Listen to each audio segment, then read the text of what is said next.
The cameras at the grandparents' house caught the boats leaving that morning. They never caught them coming back that night. And between those two moments sits everything the official story cannot explain. A hidden 30-minute stop that is in the GPS data, but not in the testimony. A possible fourth boat that is in the photographs, but not in the count.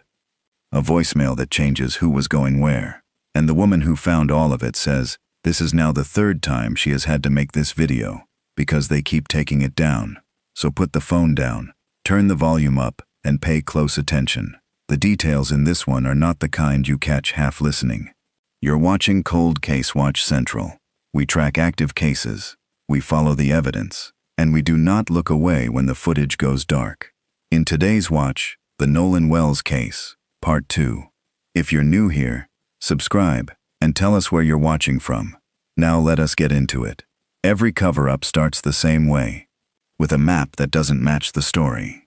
Jay, an independent investigator who has been living inside this case, started with the GPS points plotted from Wyatt's boat, the same points that were plugged into Google Earth and turned into the slides inside the Citizen Navy report. Then she did what the report did not do.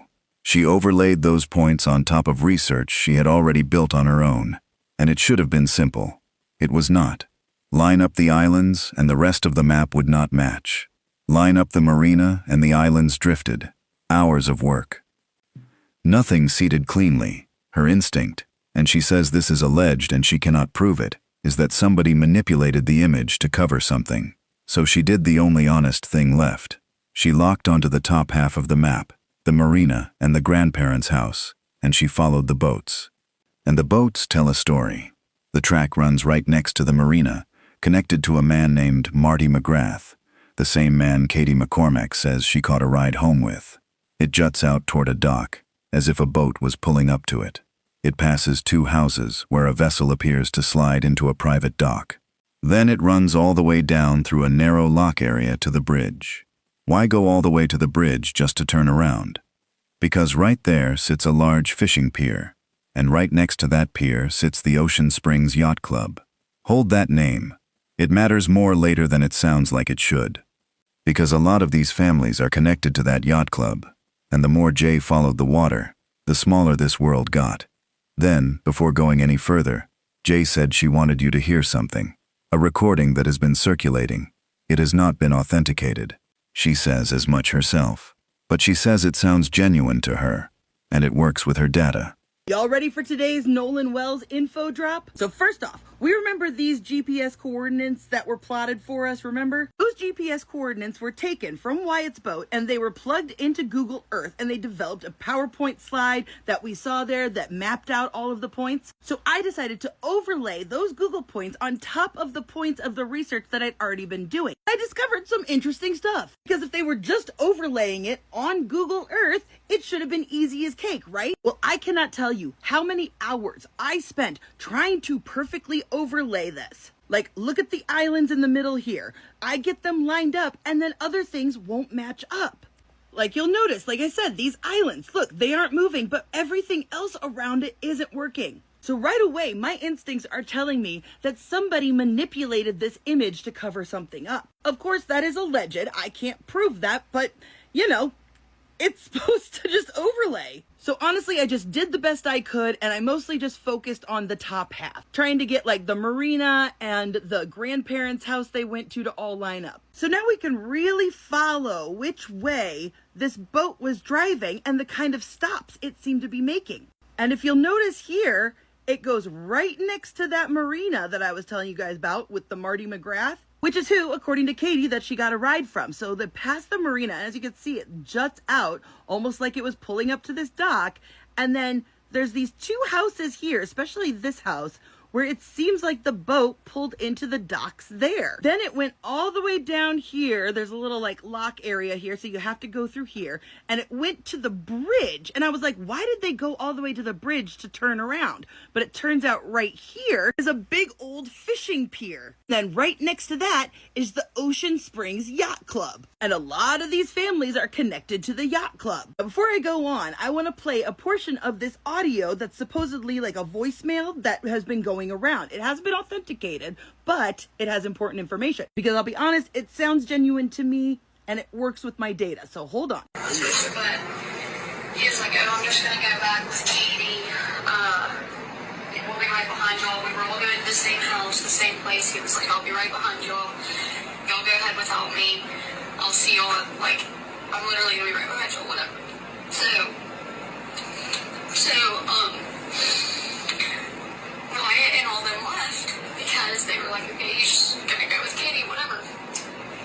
Well, then everybody got back in and we were all at Ava's house and... So first off, all of us were going to go to the same place. I'm going to go in with Katie, meaning Katie was supposed to be at that party with them. Or at least whoever Katie was with was supposed to be at that party, right? But that's not the important part. The important part is the name of the person who was throwing the party was Ava. Now, I found Ava. I'm not going to put her name out there, but simple Google searches will find this information. And I was able to basically just Google her name and find her address. And so the party was actually right in this yellow area. Again, I'm not going to be like pointing out people's houses, but I found it. After they leave this pier that's right next to the yacht club, they go all the way back and then they hook around and they go right next to where the party is. And then that's when they finally go and take the boat out of the water. Now, it seems to me like they were dropping people off, like, because look how it goes in a little bit, almost like it was pulling into this pier at the marina, like I suspected.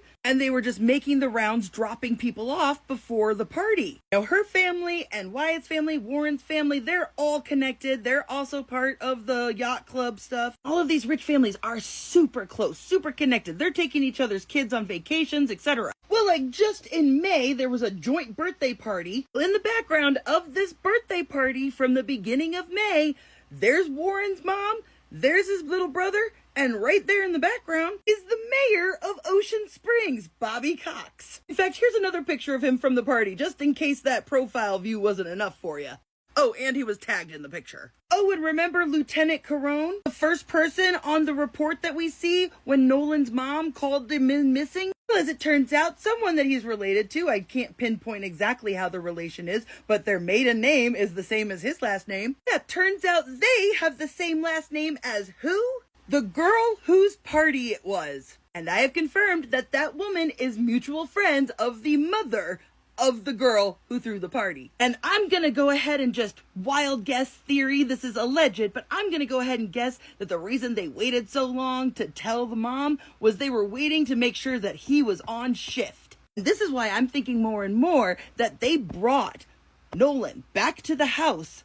Everybody got their stories straight and stuff, and then they waited to tell Nolan's mom until he was going to be on his shift and taking that phone call. Which is probably why nobody was sent out to look for him that fucking night. That's why we don't have any footage of them going back to the grandparents' house up there. That's why no pictures from this supposed party ever came out.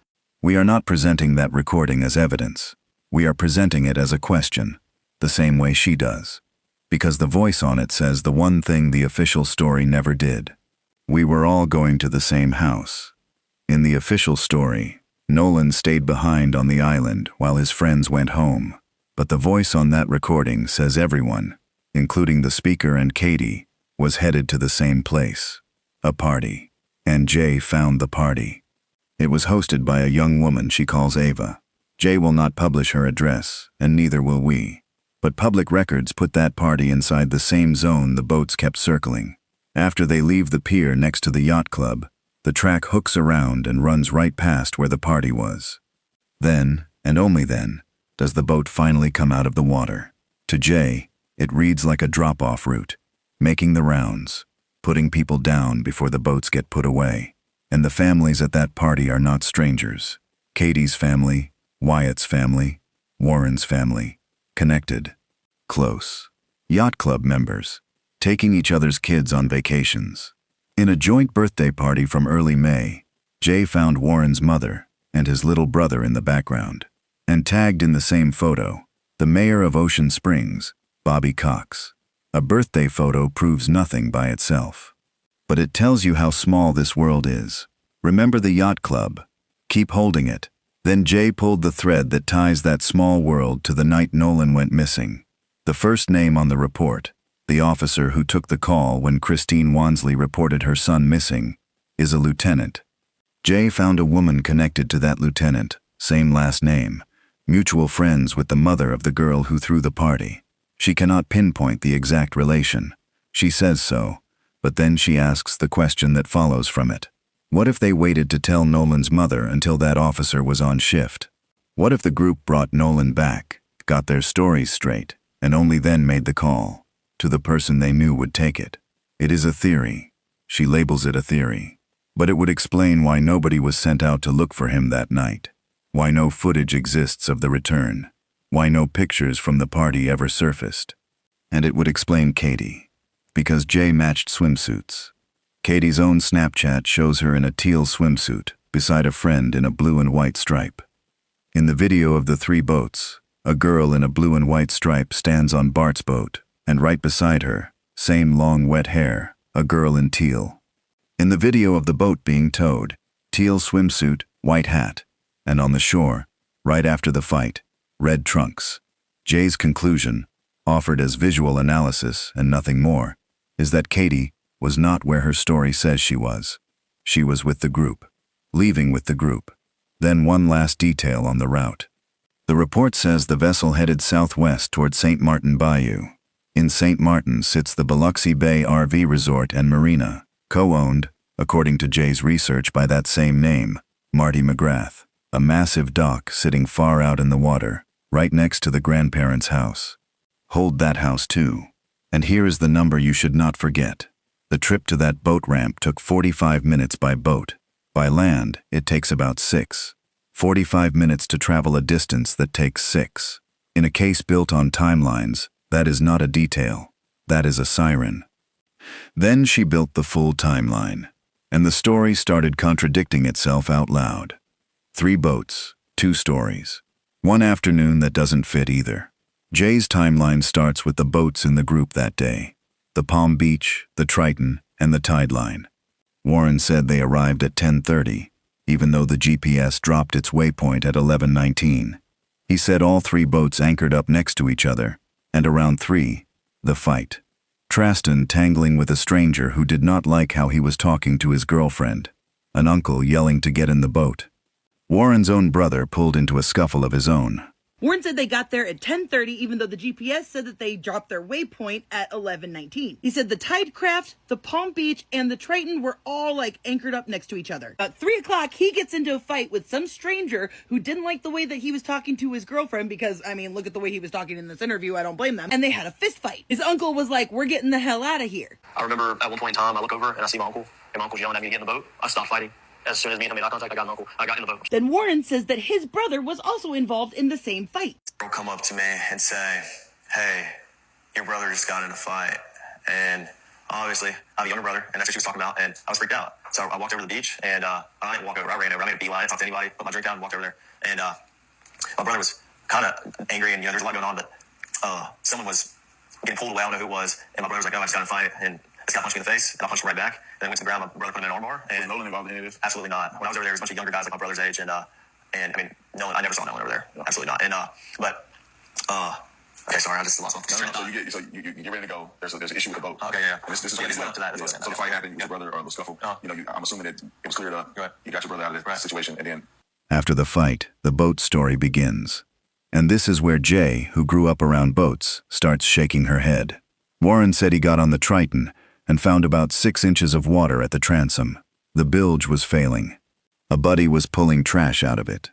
Wyatt jumped in the water and threw a rear anchor. And the explanation given for the flooding was that people getting on and off the boat dragged the water in. how did you find out that this boat is sinking? Well, I walked back over, and we're probably around each other for a little bit. I wasn't thinking anything about it. I told my brother off the beach. I was just like, listen, get in the water, hang out with us, calm down. He was calm, but I didn't want anything else to happen, And so once I got back over the boat, I got on the Triton, and the Triton had probably about 6 inches of water up to the transom. And I was freaked out because I'm good friends with Wyatt, and that was his boat. And, no water's coming out, no excess water's coming out. And it was a big issue because I think the reason was because there were so many people getting on and off the boat. At some point, the boat was very, very crowded, and there was just a lot of people on, so it drags water. Yeah, that's not how boats work. Boats don't flood getting in and out of water. Mind you, I'd also like you guys to see that they are in much shallower water than they claim. But I digress. As someone whose parents have had several boats in their life, boats don't just start sinking because people are getting in and out of the water. I think they were trying to run as well because there is an underage kid who just got into a physical fist fight on the island. All of them are drinking and driving boats, so they're trying to hightail it out of there. Now, Warren goes into so much detail that he accidentally explains what really happened, but not in the way that he was saying it. I think over time we were out there for a couple hours. The boat just started filling up with water, so I popped the starboard side hatch, and the battery was completely underwater, and so the motor wouldn't trim down. I mean, my buddy would go to trim it down from the console, and it trimmed down, and then it come right back up. Now, trimming the motor means they move the propeller closer to the transom and it lowers the bow, which means they can drive through choppy water without risking that choppy water to come into the boat. Failing to trim your boat up and taking off at a high speed can not only overheat very quickly and cause it to shore, but if waves are high, it won't cut through the wake and it will cause the boat to porpoise and possibly have rough, choppy waters get on your boat.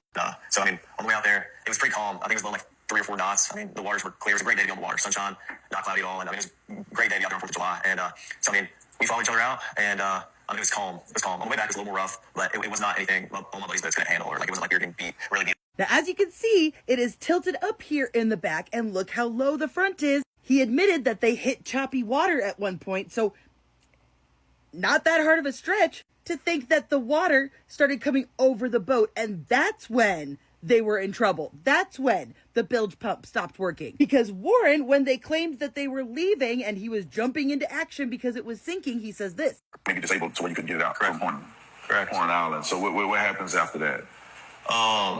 Wyatt jumps in the water, tries to throw a rear anchor, and my buddy Byron, he was sitting looking, trying to pull trash out the bilge, and the bilge is basically a pump that pulls the water, the access water out the boat. So the bilge was failing to work. So any access water just sitting in the boat wasn't getting pumped out. So I looked over the gunnel and I looked at the release hole for the bilge. It was eating with the water. So, I mean, we're all freaking out. All of our, we're not focused on anything else other than the boat. Well, then, eventually, my buddy Bart on the timeline is like, I'm going to pull you all out. So even though they were still on the island, he jumps out and throws out an anchor? Why did they pull the anchor up to begin with if they were sinking? If they were sinking, why was Bart offering to tow them out? Why would they risk being that close to the island and that close to ground to sink out further? Because again, look at how shallow of water these boats are in. So what I suspect is that everybody just hauled ass and left, but because the trim was not going down, it overheated, that stalled out, then the crashing waves were freaking everybody out. But even Warren couldn't keep his story straight or his timeline straight because then listen. All of our, we're not focused on anything else other than the boat. Well, then, eventually, my buddy Bart on the timeline is like, I'm going to pull you all out. So we're around all this, all this chaos. We left at 4:30 and there were still just as many people there, if not more, than when we got there. I mean, probably around the same amount. I mean, it was crazy. Like, there was a lot of people. And, I mean, eventually, Bart pulls us out. We left at 4:30, but we really weren't pulled out away from everybody. We were probably about a quarter mile out. So he says it right there, that Bart pulls them out. They leave at 4:30. And you may be thinking, well, he pulled them after. He towed them after, but... Out. We left at 4:30, but we really weren't pulled out away from everybody. We were probably about a quarter mile out, and we had the towing strap pulled from, Bart's port side cleat, or starboard side cleat, and he was on our starboard side bow. And so he was rubbing on his power pole. So Bart turned around, pulled up next to our boat, and we were just trying to get situated. So that's when Wyatt called Tito. We know that phone call was around 4 p.m. to the private towing company. Now, in my last video, I went into detail with the Bart, the fight, all of that stuff, the discrepancies between like the neck of water and then suddenly being in 31 feet of water, etc. I'm going to skip over that. Now, Boats do not flood because people swim. Jay says it plainly. Her red is different. A boat not trimmed up, taking off at high speed into chop, will porpoise, slam, and ship water over the bow. Overheat, stall. Warren's own interview admits the motor was filling with water, the battery was underwater, and the trim would not go down, which means the flooding was not caused by the island. It was caused by the way they left it, hauling ass, underage kids, a fight, drinks, and a reason to run. And then the questions stack. If they were sinking, why pull the anchor? If they were sinking, why was Bart offering a tow? hanging that close to ground, in water this shallow. They say they left at 4:30, towed a quarter-mile out, tow strap rubbing, boats rubbing, trying to get situated. And that is when Wyatt called Sea Tow, around 4 o'clock, to a private towing company, not 911, a private tow. The boats came home that night, and the story went upstairs with the dad. After the boats were out of the water, the group went to a female friend's house for a pool. All the friends went downstairs to the pool area. Warren did not. Warren went upstairs and talked to the young lady's father about boats for a while. The last data point for the GPS was at about 8 o'clock that night. So then they go over to a female friend's house to go to the pool. And yet instead of joining his friends in the pool, this is what Warren did. At a lady friend's house. Right. I never got to the pool. I talked to her dad for a while, and all my friends were downstairs. I went upstairs, talked to her dad. We were talking about boats and stuff, and I've been with my friends all day. I was just talking to everybody, but So you talked to the young lady's dad, and then how long was it before you realized, or you guys realized that, well, where's Nolan at? All right, well, now I got to stop your ass, because what 18-year-old goes to a friend's house to party, all the friends go downstairs to the pool area, and he goes upstairs to talk to her father about boats? Mind you, these children had been drinking all day long. And he and his buddies don't go home until 3 a.m., mind you. Now, I know it's been a while since I've been 18, but that's a long day in the hot, in the sun, drinking. Sounds to me like you were talking to this dad to help with the story. And then you go downstairs and your friends just so happen to be talking about Nolan, and then you're like, oh my God, I should call the Coast Guard. I went back downstairs, and all my friends were just hanging out, and my buddy Wyatt had addressed, talk about Nolan. And I was like, well, where is Nolan? Have y'all heard from him? It just seems pretty convenient that after his powwow upstairs with the father of his friend, he comes downstairs and then all of a sudden they start talking, have you seen Nolan? No, I haven't seen Nolan. Have you seen Nolan? Maybe we should call this person. We should call his mom. Almost seems like they actually go back downstairs after talking about what they should do about the situation with the dad, or whatever it is they were really doing at that time, came downstairs and started talking about Nolan publicly so that everybody at the party could be organic witnesses to when the conversation happened. Because he kept contradicting himself. He kept saying, I wasn't too worried about it, but then also we know that they can kill people. But also, maybe I would just call the Coast Guard, just to make sure it's okay. I'm so mad I didn't save it, but in one of these interviews, they said that Katie was supposed to come to the party with them later, which is why Nolan said he was going to hang back with her. So why would they dry snitch to their friend's mom before getting in contact with Katie? So as I was making this video, I caught something so big it changes everything. Throughout this entire interview, Warren insisted that Bart's boat was a tide line. He was so sure of it, said it over and over and over again, claimed that there were 20 to 30 people on that boat. By the way he talks about boats and the equipment and stuff, it seems like he has some general knowledge of it and knows a lot about boats. So maybe y'all can tell me why, in this report, when they gathered the GPS evidence, does it say that Bart was driving a tide craft, not a tide line? They're entirely different designs, purposes, manufacturing styles. Mind you, this is what tide crafts look like. They ain't fitting 20 people on them. This is more what tide line boats look like, y'all. So did Bart bring 2 boats with him? As Warren said, Bart's dad was originally supposed to go with them. Tide line boats don't fit 20 people either. So was there a 4th boat out there? Sit with that.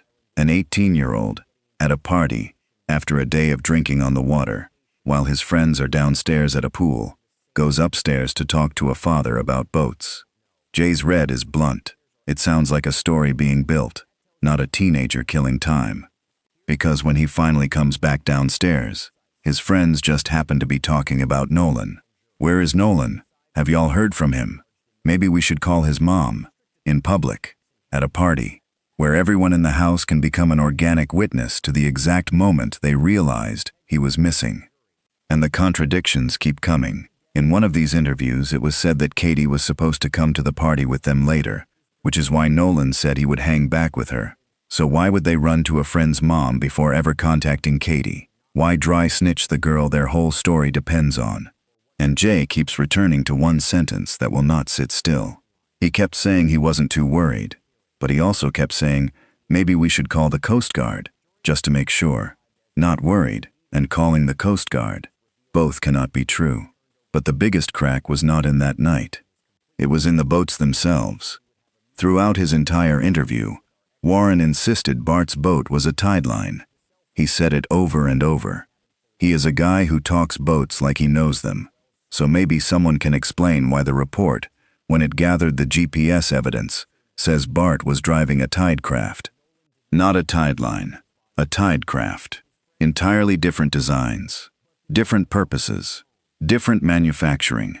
And here is what a tide craft looks like. You are not fitting 20 to 30 people on it, which is how many Warren claimed were aboard. So Jay went to the photographs. The Triton, confirmed by the black stripe on its white motor. Bart's black boat, confirmed by its Garmin. The Palm Beach, labeled, striped. And beyond them, half hidden, a black propeller where no Palm Beach name sits. Another boat on the other side of the three boats. A fourth boat. She cannot prove it, she says so, but look at what the interviews already admit. Wyatt had two boats in the water, the Palm Beach and the Triton. Warren said he rode out with Bart, yet at one point he said all of his stuff was on the Palm Beach. So who drove the Palm Beach out to the water?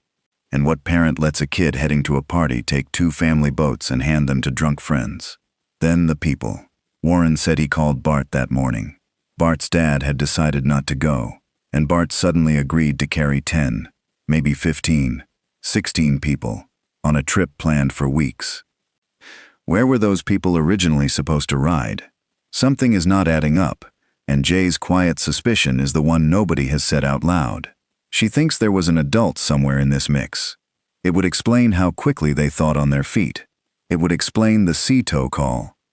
It would explain a lot. And then she found GPS data the public has never fully seen. The report everyone read was not the whole report. There are more GPS coordinates in it than what has been shown publicly. Jay plays the clip where Warren describes the run home. 42 miles an hour, planing off, water blowing out, running straight into Fort Bayou, stopping only so Wyatt could hop in and put the plug back in the boat. Not only have I found more evidence of a fourth boat, not only have I found a lie in their timeline, but I have also discovered a deep political connection, not only to a former governor of Mississippi, but to Turning Point USA. So first off, this picture has surfaced in which it's clearly the group of boats a little bit further out in the water altogether. Now here is what is supposedly Bart's boat. We can see the Garmin on top. We can confirm this black boat from this other picture. We can see Wyatt's Triton right here, and we can confirm that by the motor. As you can see right here, has that black stripe on the white motor. Now in between the two boats is the Palm Beach. You can clearly see it labeled, and it's got that stripe, right? As you can see, the stripe is there. And yet there's this design right here and no Palm Beach. And you may be like, Jay, that doesn't prove that it's a different boat. Maybe we just can't see it, even though it should be right there according to this picture. But if you look in this video, you can see that there is a black propeller right there. See black propeller, and you can very clearly see the Palm Beach right there on the side. And if you look really carefully in this photo, you can see right there a black propeller. There's another boat on the other side of these three boats. And given the lack of the name on the boat and the black propeller, I'm going to assume the Palm Beach is on the other side, which means there's 4 boats right here. Then I rewatched Warren's interview. And I woke up at my buddy's house, and we went to McDonald's, got food. No one was not with me. And I went and got breakfast. I had my buddy's boat hooked up to my truck. And, well, first I ran to my house, then I went to McDonald's and came back. And the boat was already hooked up to my truck. My buddy, Wyatt, and I went, and with my buddies, we went, filled the top of the boat off, loaded it down with ice, and just got everything ready. Then Wyatt went and put his smaller boat in the water, which is the Palm Beach. He's an 18-foot Palm Beach, and I drove the boat from Fort Bayou Boat Launch to my buddy's grandparents' house, and that's where we all planned to meet up that day. So Wyatt had his buddy's boat already hooked up to the back of his truck. He said he and Wyatt and his other buddy went and got ice and filled up the boats. And Wyatt went and put the Palm Beach, his smaller boat, into the water. And we know that there was a second boat, the Triton, that was driven by Wyatt. Wyatt had 2 boats in the water. Who was driving his other boat? Nolan was on Wyatt Pyron's 22 Triton. On the way out, I went with my buddy Bart because we had a lot of friends from college coming down, and I called Bart that morning. I was like, hey, man, can you take your boat out? And he was like, yeah, well, my dad's decided not to go, and I'll take the boat, and I'll take you and your friends. Of course, I mean, he's a buddy of mine. And so Bart pulled up at the dock, and, I mean, I rode out there with Bart, and a lot of the girls that go to college with my friends and I, and Nolan rode out on the Triton, and then we had a Palm Beach, 18 Palm Beach. There was 4 guys on that.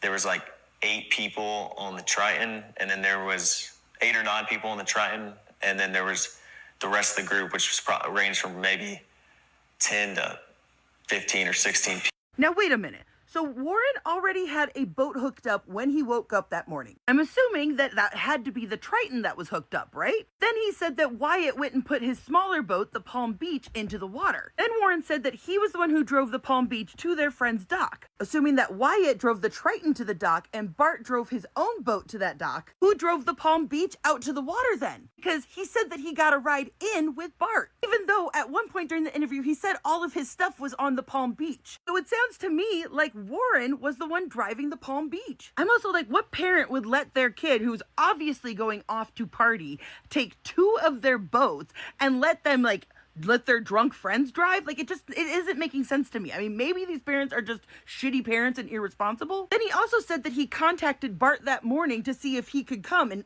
Bart was like, yeah, I can give all your friends a ride, blah, blah, blah. According to him, there were 10-ish people, 15 people on that boat. So where were those people originally supposed to ride in on? They'd been planning it for weeks. They were excited about it. Why did Bart have to suddenly step in and take all these people? And remember, Bart said that his dad had canceled going out on the boat that day, so he could do it. Something's not adding up here. I think there was an adult somewhere in this mix. It would also explain how they all thought quickly on their feet with the sea tow. I wouldn't be surprised if an adult didn't come out there and just go off with other adults that were also on Horn Island and let the kids hang out with the boat. Here's where things are going to get interesting, folks. There are more GPS coordinates in the report than what we have seen publicly. I'm going to play you a clip from the interview, but remember, at 5:30 is when they started picking up regular speed, all right? It's right here, 525, speed miles, 30 to 35 knots. So here we go. Planed off and you have water in the boat and you're hauling, we're going pretty fast. We're going probably 40, 42 miles an hour. And so all that excess water that was built up in the boat is coming out of the boat. So, I mean, that's what we had to do. So we ran into Fort Bayou, and we didn't just run straight to my buddy's grandparents' house. We ran into Fort Bayou. A couple of us jumped in the water, and Wyatt, the whole reason for the stop was so Wyatt could hop in and put the plug back in the boat. So then after that, we went and docked it, and I went back to my buddy's house, and we ate and napped for a little bit. It was a long day at the islands. Now you heard him. He said that they took off going 40 miles an hour, and they didn't go to his buddy's grandparents' house, but they went to Fort Bayou to go do a plug thing. Except right here, 5:44, vessel arrives at El Camino Road. 8 minutes later, then it departs from El Camino Road and headed east into Fort Bayou. So right there we have a lie. The boat did stop before going into Fort Bayou. 6 minutes later, it comes back to El Camino Road, and the vessel departed El Camino Road half an hour later, headed southwest to St. Martin Bayou, and then turned southeast into Biloxi Bay Bridge. Then they went back to the Bayou boat launch. Then the boat was taken to Cardinal Lane, which was Wyatt's residence. Now, because I am an absolute genius, I was able to find it. This was where they left and where they came back that day, then came back several times. Now, first off, why aren't we seeing footage of them returning that day? We know that Nolan was with them when they left, so why do they have the security cams from that morning, but not that night? Whose grandparents live there? Jax Patalo, whose family owns a pharmacy. It goes back deeper than that because George Patalo Sr., which is Jax's great-grandfather who is deceased, as it turns out, his great-grandfather was appointed and served on the staff of Mississippi Governor Cliff Finch. As you can see, I've confirmed Jax's relation to him. And as it turns out, Cliff Finch, well, he was in the Mississippi House of Representatives from 1960 to 1964 and supported racial segregation and backed the racist governor, to preserve segregation in the state. The federal grand jury conducted a 3-year-long investigation into his administration and several state agencies, and they were all accused of corruption and mismanagement. Finch was never found guilty himself, but some of his aides and appointees were indicted. And those sort of political connections seem to trickle down through the generations, so now we know why the governor got involved. And I started looking into the lawyer that's handling the defamation case from the Bart family. So from 2015 to 2018, he was state director of Americans for Prosperity. Then in 2018 to 2020, he was vice president of Stand Together while being vice president of Americans for Prosperity. Stand Together is a Charles Koch nonprofit, and Americans for Prosperity is a libertarian conservative political advocacy group affiliated with Charles Koch and David Koch. And if you don't know who the Koch brothers are, they're fucking evil. Guess who's one of the major funders for Turning Point USA? Major donors for the Koch brothers also are primary financial pillars for Turning Point USA, specifically their campus operations. And guess who used to serve as the director of urban engagement? A clean, panicked run home, except the GPS says otherwise. At 5:44, the vessel arrives at El Camino Road. 8 minutes later it departs, heading east into Fort Bayou. 6 minutes after that, it comes back to El Camino Road, and the vessel did not depart El Camino Road again until half an hour later, headed southwest toward St. Martin Bayou, then southeast to the Biloxi Bay Bridge, then back to the Bayou boat launch, and then the boat was taken to Cardinal Lane. Wyatt's residence. Read that again. The boat stopped before Fort Bayou. It stopped, left, came back, and sat for 30 minutes. None of that is in Warren's story. And there is that number again. 45 minutes to reach a ramp that sits 6 minutes away by land. The water keeps contradicting the testimony, and when Jay looked at the grandparents' house where they docked, the house of a young man named Jax Patalo, whose family owns a pharmacy, she found the question nobody has answered. The property has security cameras. There is footage of them leaving that morning. There is no footage of them returning that night. The house that caught the morning went dark for the night. Then she went deeper. Jax's great-grandfather, George Patalo Sr., served on the staff of Mississippi Governor Cliff Finch. Finch sat in the State House from 1960 to 1964, backed the segregationists who fought to preserve the old order, and presided over an administration. A federal grand jury spent 3 years investigating for corruption and mismanagement. Finch was never convicted himself. Some of his appointees were indicted. That is history, not theory. Then Jay looked at the lawyer handling the defamation case for Bart's family. State Director of Americans for Prosperity, from 2015 to 2018. Vice President of Stand Together, a Charles Koch nonprofit, from 2018 to 2020. And the Koch brothers are among the major funders of Turning Point USA. Public affiliations, documented, verifiable. Here is where we slow down, because this is the moment a lesser channel would start selling you a conspiracy. We are not. We never will. A mayor tagged in a birthday photo is not a cover-up. A lawyer's old job is not a crime. A family with political history is not proof of anything about what happened to Nolan Wells. None of what Jay has found proves how Nolan died. None of it names a killer. What it proves is narrower and, in a way, more important. The timeline told by the friends is not settled. The boat stopped where the story says it did not. A fourth vessel may exist that no one has accounted for, and the people inside this story are woven into a small, connected, powerful community that has every reason to control the narrative. That is not a verdict. That is a map. And maps are what investigators use. We have watched this case since the first report. The grand jury is still coming. The cell phone has still not been downloaded. The state autopsy is still sealed. The CTO audio is still with forensic specialists. And now, layered on top of all of it, there is a GPS track with a 30-minute stop nobody can explain, a voicemail nobody has authenticated, a fourth boat nobody has named, and a house with cameras that went dark at exactly the wrong time. If you are following this case, subscribe to ColdCase Watch Central now, so you do not miss Part 3.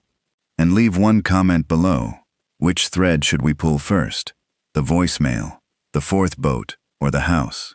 Because Nolan's family is still waiting, and the least we can do is keep watching. But tonight, The last word does not belong to us. It belongs to the investigator. And it is not aimed at the boats, or the maps, or the politicians. It is aimed at the one person in this story who can still change how it ends. Katie, I want to say one thing to you.